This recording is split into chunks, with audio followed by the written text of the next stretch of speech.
All right, guys. Looks like we're live. Sorry about that. I was having some audio difficulties, and it sounds like speaking difficulties too.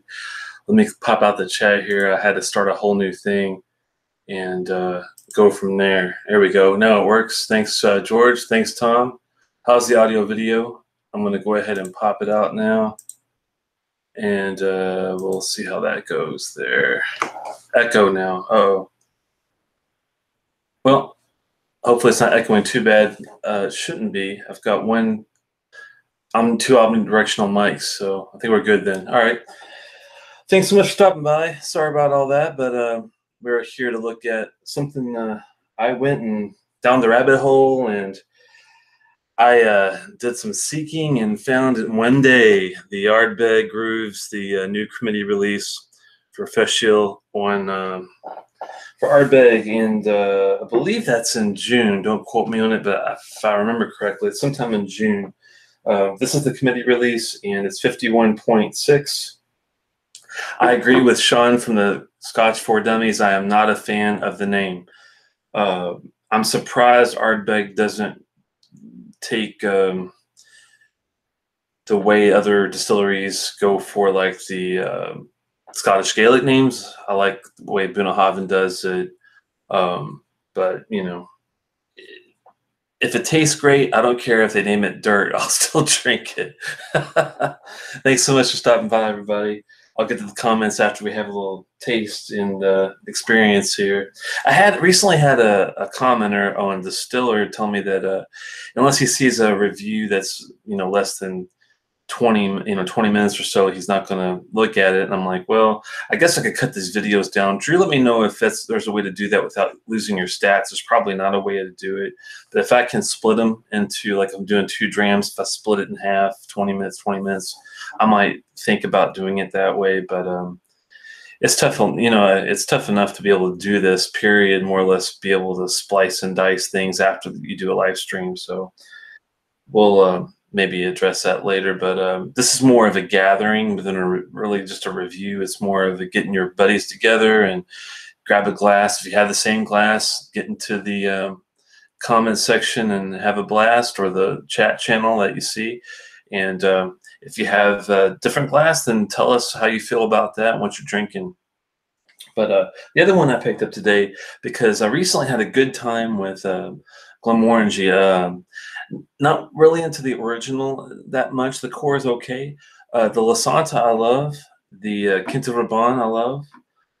And recently I got the Tucel, which is the 2015 private edition that they released. I was so impressed by it that when I saw this puppy available, the Spios, which is Gaelic for spice or spicy, I believe. Spios, I believe, is how I heard it was pronounced. If it's wrong, I apologize, but this was from a Gaelic speaker, so I'm hoping it's correct. But this is a fully matured in American X-Rye casks, and I think this is going to be a nice entry, not entry, but a interesting take on the Glenmorangie core and what they can do with a rye cask. That's going to be interesting, because I do like rye. I'm not a big bourbon guy because of the corn, but I am down with a nice peppery, spicy rye, as long as there's not a lot of dill in it. I'm not a big dill fan, but hopefully this doesn't have it, and I don't think it's going to. I think it's going to lean more towards the fruit and spice, but we'll get to that in a second. Tell me what you're drinking in the chat in the comments. Anyway, I figure, well, this Ardbeg is so, Ardbeg is so strong that I could smell it as soon as I poured it and feet away. So I think we're going to go do this second, just out of justice, It's better to start off with maybe a little more, I don't want to say mild, but less peated whiskey to begin with. And this is going to be, looks like I'm looking for the ABV on this guy. I don't have it memorized. I just literally got it today. 46%. That's not bad. I think most of their private editions are around 46, which is good.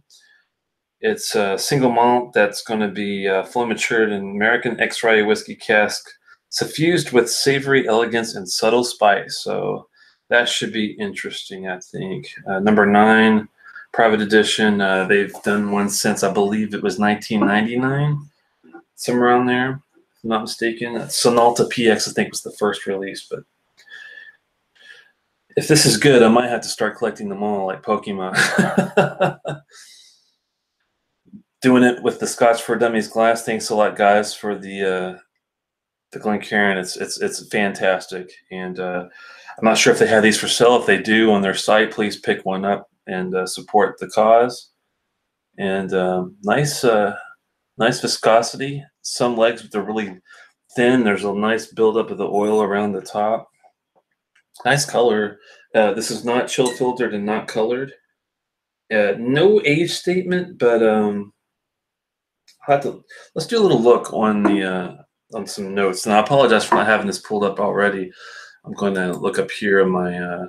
I've got a couple monitors on top here that I can see at the same time I'm doing this, and let's see if we can get any more notes that might be helpful. Distiller.com is a good place to do research on whiskeys if you want to know what the cask was, how many bottles, that kind of thing. It's free, and I use it a lot and do written reviews actually with it. And a lot of my buddies that I trade samples with, they also use it. And luckily enough, some of them are actually local to me that it's easy to trade and hang out. And we're going to be hanging out here in DC. April's going to have a big whiskey fest that we're going to have fun with. So let's take a look and see if there's anything like an age statement or anything. It looks like it's the first time that they've done a rye barrel from Glenmorangie. First fill casks were used, and they just talk about Spios being Gaelic for spice, and that's about it. 46% and chill filtered, not colored.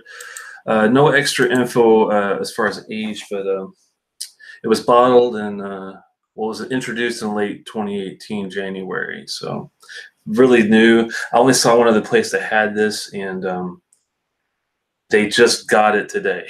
So both these bottles came in off the truck today. They told me they were coming. So I've been under the weather with some allergies, so if my voice is a little, sinusy sounding, I apologize. But clear passages, so let's have a little nose here.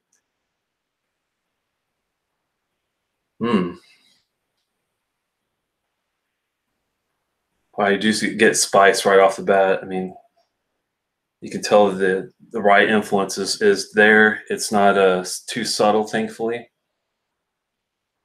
It's brighter than I expected it to be as far as some nice lighter fruit on top of it. Pear, I think, is the first fruit.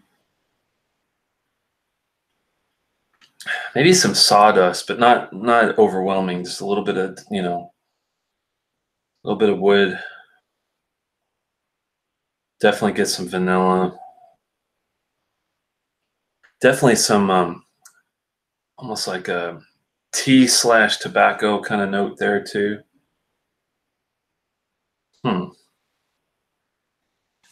Maybe some chocolate too. We'll see on the palate. I let these sit out for a while, so they've already had time to breathe.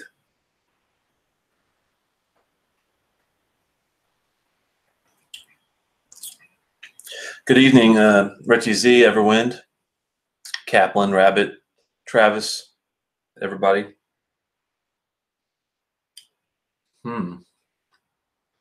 Wow, that's good. It's definitely doesn't have dill, thank God. That's the first note I was definitely like thinking to myself. The first thing I do not want to detect is dill. I had a Sagamore rye recently, and sadly they are from Baltimore area. They're actually, I think it's actually distilled out in Indiana of all places and bottled here, or something like that. Sagamore rye. Some people like it a lot. It's not bad, but it has an overwhelmingly strong dill flavor for me. I just not my cup of tea.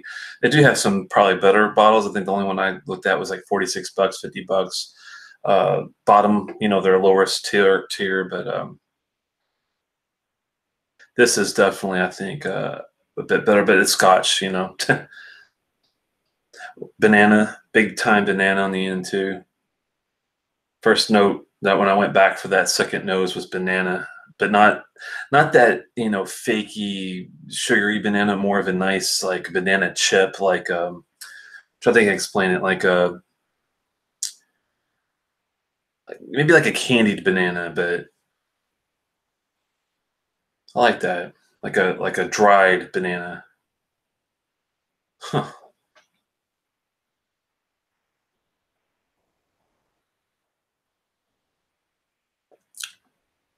Also heavy deal. I didn't get it, but my friend did. We looked at a which one was it? I'm trying to remember if it was the High West Midsummer's Nice Dram or if it was the Emirate Rye. One of those two, I think, was the one he got a lot of dill from. I didn't get it. I detected it. To me, it was subtle enough where it didn't get in the way. But that was the only other one that I thought was interesting that had that. And at that point, I thought all ryes were going to have a big dill flavor, but thankfully it wasn't that way. I think it must have been the High West because I don't remember the Hammer. I think was more of along the lines of this, where it was more of a fruit rye. This has got really nice chocolate, a dark chocolate in there. Really, really well done. Hmm. Surprised how much bananas on the nose. You don't get any on the palate, which I'm actually not going to complain because I'm not a big on banana flavor really, but hmm.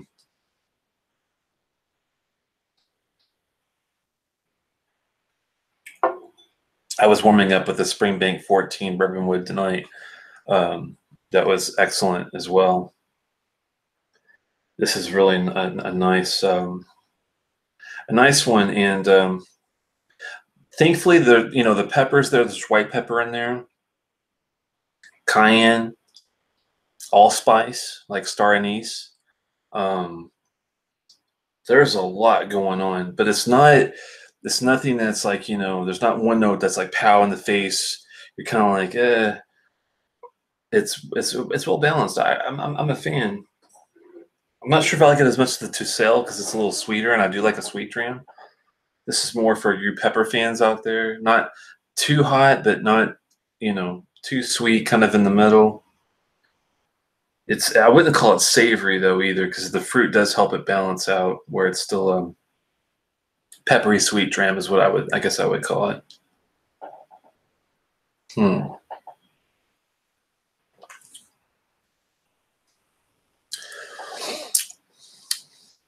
There's mint in this as well. That is funny that you mentioned it, Travis. As soon as I looked over because I was thinking I'm getting something on the palate that's bright. It's sparkly, but I couldn't put it into words. And I knew it was like more of an herbal note. And as soon as I saw your word, I'm like, bam, there it is. It's mint. And that's what makes it so well balanced. Is not only getting that herbal mint, you're getting the spice, you're getting the sweet. The only thing it doesn't have is smoke or peat. But I don't really think I'm missing anything. Even though I'm a huge peat head, and my favorites are Isla and Campbelltown. Um, I'm actually I've been getting more into the Glenmorangie as far as their um, just what they can do. I mean, the Signet I thought was good. I think it's a bit overpriced. Don't get me started there, but for $99, this is not a bad bottle. This is not bad. I think it's a fair price. I think it's as good as if I'm going to get a peated whiskey, I might go for an Ugadal by Ardbeg.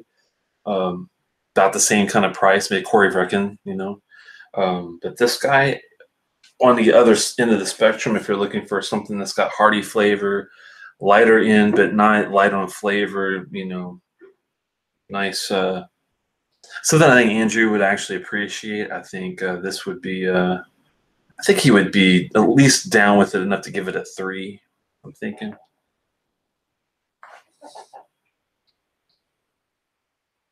On my scale, that's equivalent to like a 3.75 to a 4. And this is 4, maybe 4.25. It's that good. It's good. Getting a lot of oranges too. I think the finish is nice. It's medium. There's marmalade, oranges, pith a little bit, but not too, metallic, not minerally, not, off-putting in any way. Not dry, thankfully. Some gumdrop sweetness kind of lingers around. It's got a nice, um, the spice kind of dissipates and the sweetness comes and stays, kind of lingers there. Are they a Highland? I think Glenmorangie is a Highland. Oh, yeah. For Highland Scotch, it's probably one of my favorite distilleries now that I've, after loving the Lasanta and being really, attuned with the Quinta Bourbon, they have, other than their original not really wowing me, I think everything else has been spot on. So I haven't delved into Glenfiddich or Glenlivet in all fairness, to that degree, but so far, so good. I wish the Signet was like 160, 175, but today I saw it in Virginia. We'll get to the grooves here in a second. And I was like, 220. My God, I heard that the Signet was actually going down to like 160, 175, but not in Virginia. Here, I think I saw it for a little cheaper, like 180, but still on the higher end. But they're probably using a lot of age stuff in there, and it's just, to me, it's just hard to justify unless you tell me what age you're using in there. But I guess they're just trying to say that the taste just speaks for itself, and it's not bad. Yeah, this one I'm gonna have to give, I think, nice, and there's apricots in the finish as well. I'm thinking a 4.25. I think is justified out of 5, 0.25 increment. That's nice. Peaches too, apricots and peaches in the finish. Still going. I had to make that a long instead of a medium finish. Well, let's go into the star. Hopefully. Now, I've never had this either. Brand spanking new. I just got the letter from Ardbeg yesterday that it was actually going on sale, part of their committee. What I did is kind of funny. Last year on the Scotch for Dummies show, of all places, I got a message from someone, because I made it known I was an Ardbeg fan.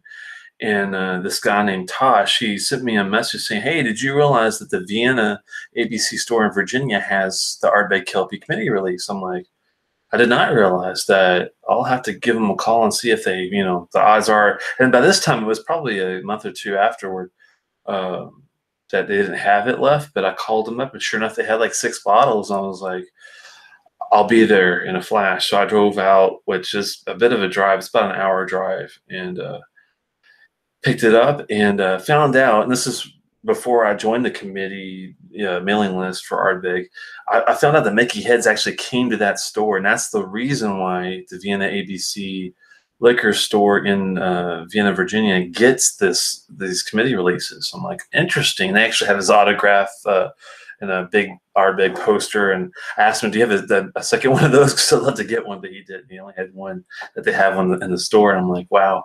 Okay, well, so a year goes by, and now it's time for the next release, and I thought, you know what, I wonder what the odds are that Virginia store would get it before my favorite store in Maryland would get it. So first, I called the ABC store yesterday, and he said, "We're not sure if we're going to get it, but we should be getting it. We believe, and it should be here. Call us 10 a.m. tomorrow." I'm like, okay, so. I waited, and 10 o'clock, sure enough, I thought, let's give him a call and pray that it's there. And he's like, yeah, that we got 10 bottles in. And I'm like, can you hold one for me? Because I'm like, I'm like a kid in a candy store. I don't want to lose, the opportunity to get one of these. And he's like, we can't put any on hold. I'm like, damn. All right, well, I'll just shoot out as soon as I can and get out there and pick it up. And went out there today, and they had both of these puppies there, and for 110, 120, I think it was at the highest. You can't go wrong with an Ardbeg, even if this is not my favorite, even if it doesn't meet expectations of the Dark Cove or the Ardbeg or something like that.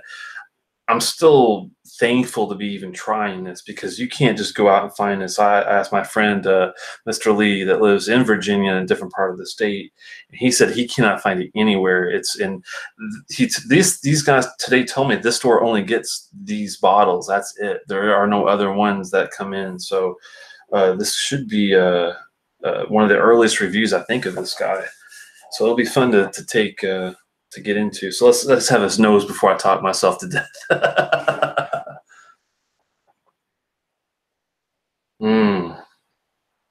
Oh man, I can already tell this is going to be right up my alley. Now, you guys that aren't into the sweet dreams, you're probably not going to be as enthused, but the peat is there and the smoke is there. Now, is it a savory, peppery dram like a Corey Vrecken kind of nose? No, it's not. It's not as tame as an Ano, I'll tell you that. I know a lot of people were not too keen with an Ano as far as the sweetness, and didn't really like it with their peat and their smoke, but hopefully this one, with being 51.6, is going to be, at least something to. It's sad. I didn't even put water on this Spios. It didn't need it. For 46%, it was pretty much perfect. Now this guy, I'm probably going to put a couple drops on. You can tell I enjoyed that Spios. It's history. It's gone, but it might, I'm sure water wouldn't hurt it. If I put water on it, I bet the mint probably would have came out a little more. But that's just, that's just me thinking. Probably the mint, or maybe the sweetness, maybe the peaches and the apricots and the pears might have came out more. But we'll have to maybe do a re-review someday, see how that goes. You get that nice peaty bonfire. This is a beach, though. This is reminds me of the beach. Now, I know where they were going when they named it Grooves, as far as the overall feeling. I know Andrew was talking about the grooved casks that they use in this, and let me see. Let's pull up some notes just to see if I'm not missing anything. As far as it's such a new bottle, I doubt there's any really big detail on this, but let's take a little look just to see if there's anything out of the ordinary on. The release is sold in honor of Ardbeg 2018, June the 2nd. So I was dead on in June. Held during Isla Festival, which is Fishel. The theme is going to be Peat and Love. This groovy bottle gets its name for the grooves obtained after heavily charring the former red wine cask used to age a portion of the whiskey. Like previous Fishel bottlings for the brand, Ardbeg will release two versions of the whiskey, one being the CR, which is the committee release, and the second being the Ardbeg Day, which is going to be the 46% version, which you'll still probably be worth a good try, and it'll be easier to find, as the Kelpie was with the CR. I call it the LR, limited release version. So if you see me say CR, that's committee. LR is limited. I definitely get a lot of sweetness off the nose right off the bat, but not in a bad way. More of kind of like a Belvini 14 Caribbean cask kind of sweetness, tropical islands. But I definitely had that peat smoke still in there, which is glorious.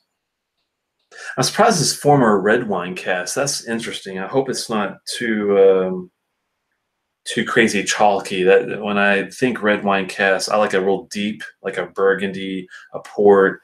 Something that's a little heavier.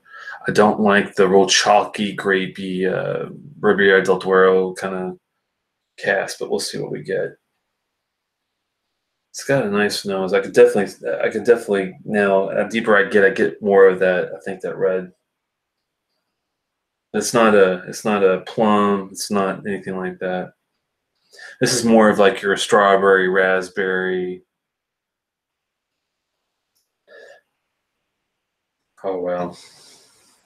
Nice color. I'm not sure if they do.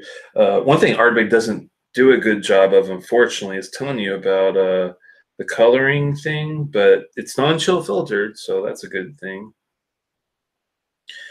And we don't know the ages, unfortunately, but Ardbeg rarely ever steers me wrong. Very, very nice viscosity. It holds up without the legs going crazy right away. And then afterward, they spring down a little bit with a good distance.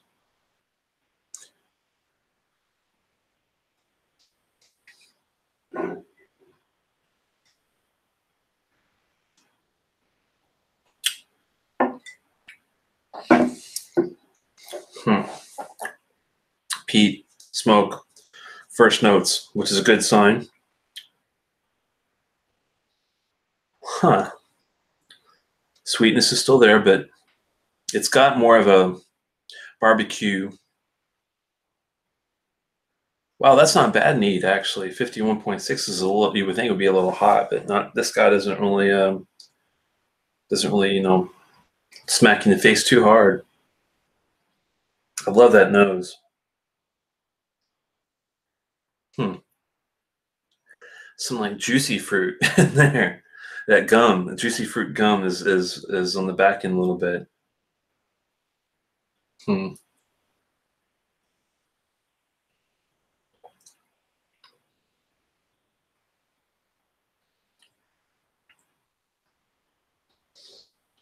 I'm thinking like bright fruits, like definitely got some watermelon, cantaloupe, but still the briny, nice maritime features are there. Seashells, the seashore. Hmm. Really good smoke at the end. Not an ashtray smoke, more of a deeper, not heavy though. Hmm. Let's have a couple of drops on this just to see if it gives us any more notes. It's hate to be so you know, it's difficult once you get. I mean, the sweet is there, the fruit just a little bitty bit. Definitely don't want to damage the glass. Let that settle just a little bit. Let me catch up on some comments here while we let that sit a little bit. Whoa, we have a lot. Thanks so much for stopping by. Recently had, let's see. Oh, Richie asked how much is the Spios out there? It's about 99 here. It's 99 here as well. Everyone asks how recently had a Spring Bean 10 local barley. Oh, I bet it was great. I haven't tried it. I wanted to get the 16 local barley. That's really hard to find now, though. It's kind of one of those unicorn drams, I'm sure, at this point. But I'm going to have to take a look. Rabbit says he's Travis is the 1776, the newer pepper stuff. It's on the open SB12. I guess he's talking about the Springbank 12. You should open that.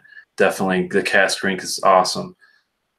Rabbit says the Glenmorangie 10 is a nice summer sip. Yep, I agree.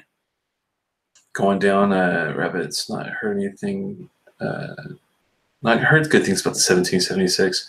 I think my stepfather just tried the 1776, and it sounded like he was into it, but I'll have to ask him to put a review on the comments later on, see what he thought. I'm not as much of a bourbon guy, but he is. So Samuel can't wait for the Ardbeg. Yeah, it's so far so good. I like to see if we can get anything else out of it.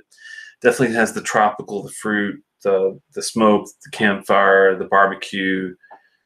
I'm with it. I'm just wondering how well it's going to go with most people because I was a fan of the NO, and some people weren't. So it'll be interesting. Triple Cap says just joining, picking 2 bottles in Pennsylvania tomorrow. Can't wait. Yeah, I think he'll be happy. Advantages of state store system is the only one. Yeah, that's true. Pennsylvania and Montgomery County, Maryland has something like that where they have like a county-run store. It's kind of interesting. You have to get it from there. So Rabbit won't go down to the ABC store as much as he should. Yeah. Everyone says new whiskeys are delivered on Thursdays in Northern Virginia. Yeah. Didn't know that till today. ABC store selling grooves. It's Vienna, Virginia, in Maple, off of Maple, I think Street or Avenue, and it's in Vienna, Virginia, which is a suburb of DC. It will be good, yes. Wine casking on the groove. Yeah, that's what it says. Red wine casking. Imagine that. Heavily charred, even. So it's there. I mean, I'm getting a lot of flavor. It's not a subtle dram, definitely. The Ardbeg site melted down, so most people couldn't get it that way. Wow, that's pretty crazy. $1.99 online. Wow, that's resale right away for you. I'm a drinker. Even if I was an investor, it'd be tough because if I get a bottle and I get it home, the last thing I want to do is, not open the damn thing. It'd be torture. And even if I had two bottles and I drank the first one, if I liked it, do you think I'm not going to open the second bottle? I think I might. It'll be gone. I tell you, it's just for drinking. It's not for money, I mean, I think the smart way is some of these guys. Like I have a friend that he's smart enough to get two bottles or three bottles. He'll sell one to make the money up for the cost of the original thing. I can see doing that, but the only problem with that is it's just the market is so screwed up after the fact. If you're not lucky enough to get it when you can, you're screwed to pay double the price. And it's like, I don't want to screw anybody. I want everyone to have a chance to drink it. That's only about one bottle. I could have bought, two or three, but it's just not worth, doing all that. So moving on. Travis says, I'm guessing in Missouri, I'll have trouble finding it. Right now, probably, but I'm not sure, how they do these committee releases right off the bat from the get-go.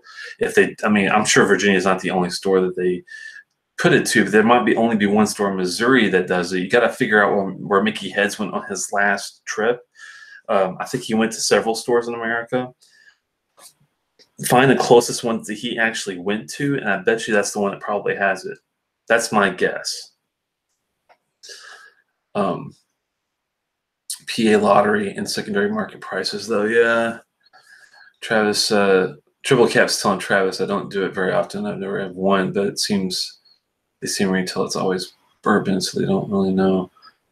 Okay. Simulcast says Ardbeg is one of my favorites. Yeah, me too. They are my favorite distillery, probably. I think pretty much. I mean, Laphroaig's a close second. I'd say Lagavulin maybe is a close second, but it's hard to beat at Ardbeg. So for this review now, I can't wait till 11 a.m. to try mine. I'm trying to hunt it down in Arizona. Yeah, that might be tough, but look for Mickey Heads, where he was last year. That might be where you could find it. Hoping to secure Grooves CR tomorrow morning. See you University of Telex. Sounds like it won't disappoint. Yeah, I mean, if you don't mind a nice sweet dram, you're not going to be disappointed, I think. If you don't like sweetness in your whiskey, then that's when you might, if you're more of a savory guy, more of a pepper guy, more of just peat smoke without sweetness, that you just like a tart, then this won't be your bread and butter. But I would much rather have the sweetness than a tart, lemony. That's why I'm not big on the Ardbeg 10. I mean, I commend them for having a great core that a lot of people do like, but I'm just not down with a lemon lime tart flavor. But everything else they've touched is gold. And this is so far really nice. Yeah, I mean, you get the powdered sugars there. Almost like bakery. It's like a nice sweet pastry dish. It's like a sweet, like a strawberry turnover in a glass with peat smoke.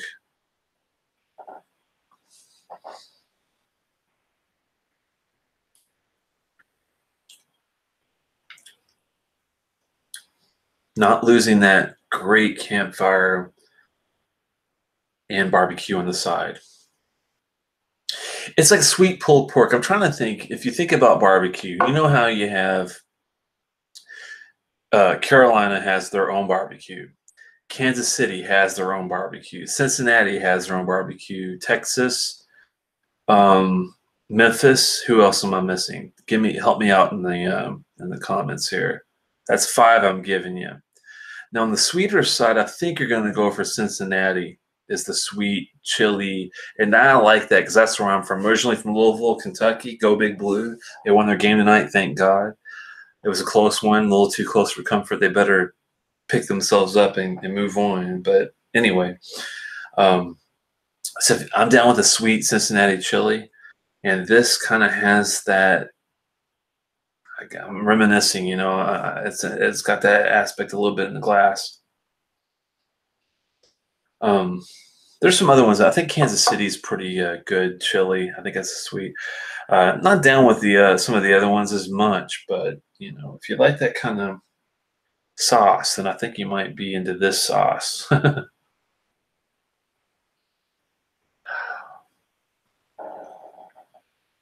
Mm.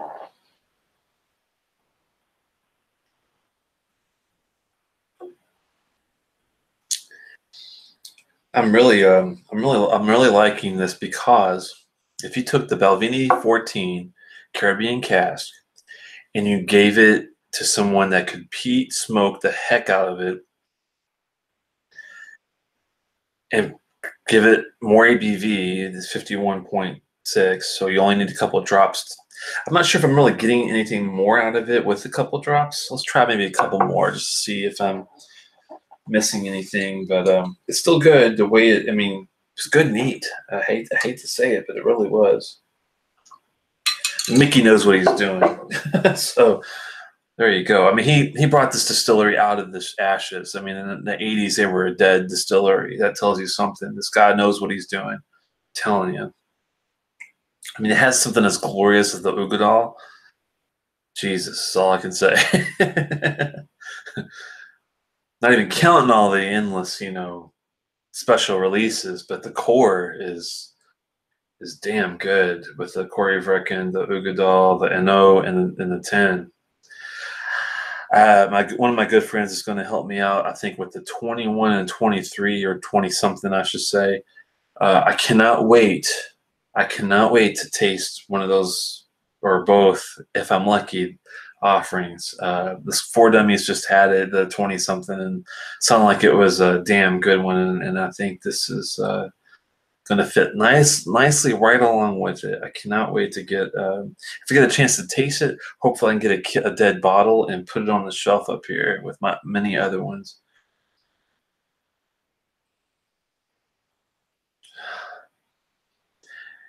Some marshmallow goodness in there too. You know what it's kind of like also? Maybe not just the Caribbean, the Belvini 14 Caribbean cask. Put a little Hibiki 21 in there with the marshmallow fruit, just great goodness. And then stick the peat smoke in there. And I think that's where this guy is sitting. I hate to use a $500 whiskey to make a comparison, but I haven't had the other Hibiki, so I can't say the 17 or the Harmony even would, be the same. But to me, it's got some Japanese characteristics to it. I'm not sure if the charring um, does that, but if there was such thing as a heavily peated Japanese whiskey, I think this might be it. I was trying to find my way through the journey of the glass, and I think I just kind of did.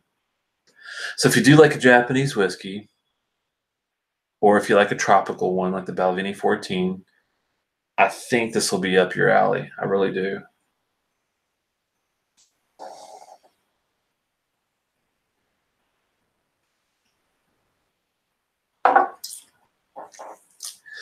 Do I enjoy it as much as the Ardbeg?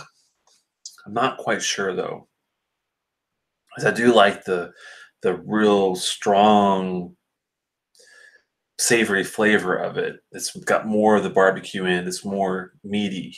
This one's not meaty. It's fruit. It's fruity. It's it's damn good though, man. It's just a mood thing, I think, for me. If I'm in the mood for fruit, this is my puppy.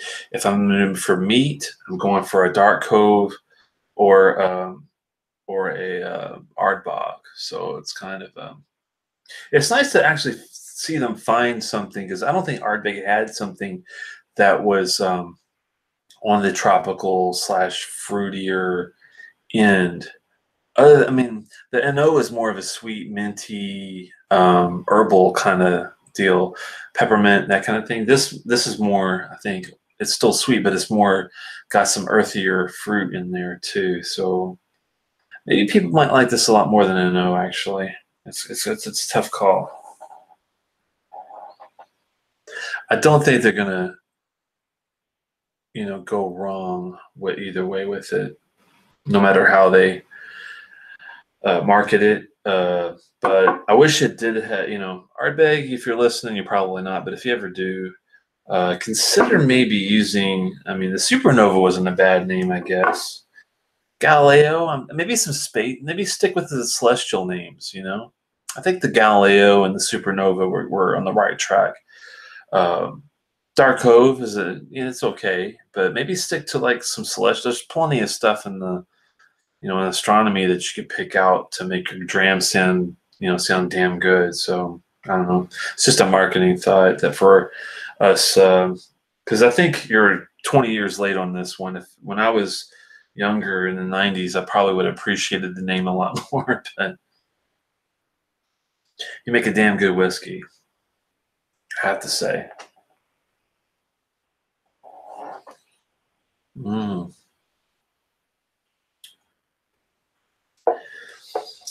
And to you guys that were afraid that the peat smoke wasn't going to be there, or that the dram was going to be underwhelming, I think you'll be surprised that it is good.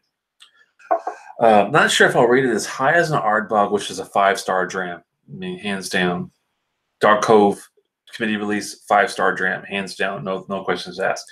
This one's damn good though. I'm not sure if I go that high, but it's at least a 4.5, if not a 4.75. I mean, these guys are just the best at what they do so far to me. And I've had 140 something different offerings. So if you're a peat head and you like your smoke, you like a good balance, it's hard to beat an Ardbeg, just the way it is. Oh, my. This is going to be, I think, enjoyed for quite a while. Hopefully it lasts a long time. And thanks so much, Ardbeg, for getting this out there to the United States. I thought I was going to have to wait months and months for this, but I'm glad I took a chance and did some digging. Well, thanks so much, guys, for stopping by. It's been great, as usual. If I could split the videos, I might try to do that later. If not, they'll remain the same. And thanks for, always sharing. And don't forget to share some comments, your likes, subscribe, and see you in the next one. Sláinte everybody.